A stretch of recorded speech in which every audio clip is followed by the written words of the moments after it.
तो hello friends, जय जगन्नाथ। ମୁଁ ଶ୍ରୀତମ ଫ୍ରମ୍ ବାଲେଶ୍ୱର। ଆଉ ଏଇଟା ମୋର ଫାର୍ଷ୍ଟ ବ୍ଲଗ୍। ମୋ ଚ୍ୟାନେଲ୍ ନାଁ ହେଉଛି ଶ୍ରୀତମ ବ୍ଲଗ୍। ଏଜୁକେସନ୍ କଥା କହିଲେ ମୁଁ +2 କମ୍ପ୍ଲିଟ୍ କରିଛି। ତ ମୁଁ ଆଶା କରୁଛି କି ଆପଣମାନେ ମୋତେ ସପୋର୍ଟ କରିବେ। ତ ଆପଣମାନଙ୍କ ସପୋର୍ଟ ଆଉ ଭଗବାନଙ୍କ ଆଶୀର୍ବାଦ ଥିଲେ ମୁଁ ନିହାତି ଦିନେ ସକ୍ସେସ୍ ହେବି। ଆପଣମାନଙ୍କୁ ଯେମିତି ଭଲ ଲାଗିବ ତ ସେଇଭଳିଆ ଭିଡ଼ିଓ ବନେଇବା ପାଇଁ ଟ୍ରାଏ କରିବେ। ତ ଏବେ ଟିକେ ନର୍ଭସ୍ ଲାଗୁଛି କାହିଁକିନା ଫାର୍ଷ୍ଟ ବ୍ଲଗ୍ ନା, ତ ସେଥିପାଇଁ ଟିକେ ନର୍ଭସ୍ ଲାଗୁଛି।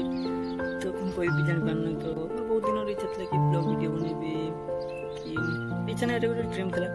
ବନେଇବି ବହୁତ ଦିନ 2 ବର୍ଷ 2 ବର୍ଷ ଆଗରୁ ଏମିତି ଭାବୁଥିଲି କି ସବୁଦିନ ଏମିତି ଭାବେ ଏ ଭିଡ଼ିଓ ବନେଇବି, ବ୍ଲଗ୍ ଭିଡ଼ିଓ ବନେଇବି, ତ ବନେଇ ପାରୁନଥିଲି। ତ ଫାଇନାଲି ଆଜି ବନେଇଛି। ତ ପ୍ଲିଜ୍ ଚ୍ୟାନେଲକୁ ସବସ୍କ୍ରାଇବ୍ କରିବେ।